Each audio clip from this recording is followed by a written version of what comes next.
امریکی صدر Donald Trump کی 20 جنوری کو ہونے والی تقریب حلف برداری، جس کے دنیا بھر میں چرچے ہیں، کے حوالے سے ایک اہم پیش رفت ہوئی ہے۔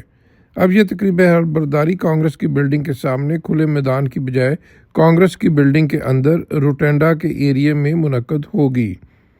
تقریب حلف برداری کے مقام کی تبدیلی کا اعلان خود منتخب صدر ڈونلڈ ٹرمپ کی جانب سے کیا گیا۔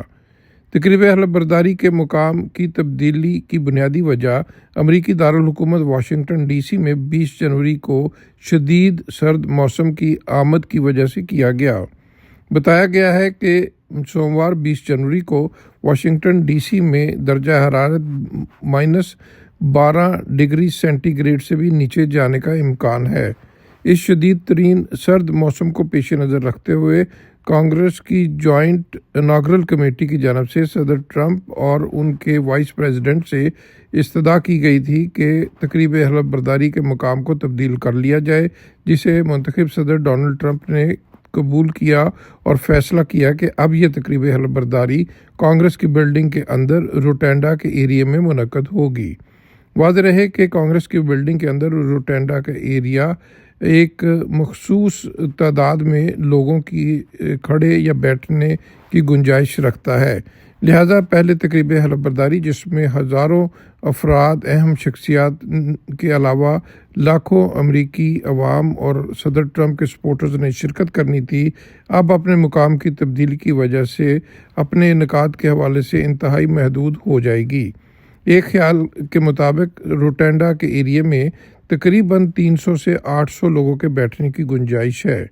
صدر ٹرمپ کی جانب سے اس تقریب حلف برداری میں اہم شخصیات اور اعلیٰ حکام کو جو مدعو کیا گیا تھا، ان کی تعداد 25,000 سے زائد بتائی جا رہی ہے۔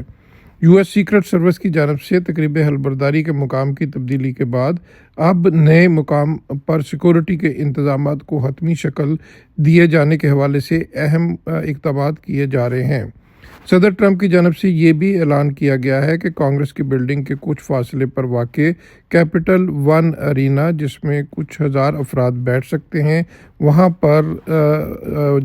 وکٹری پارٹی کا انعقاد کیا جائے گا، اور یوں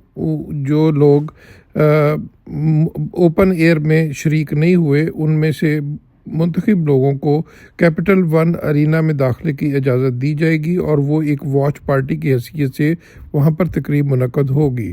صدر ڈونلڈ ٹرمپ اور ان کے نائب صدر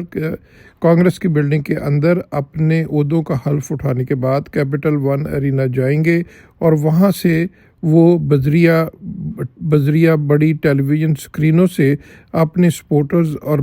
مداحوں کو خطاب کریں گے اور صدر کا عہدہ سنبھالنے اور ان کی سپورٹ کا شکریہ ادا کریں گے۔ محسن ظہیر، نیو یارک۔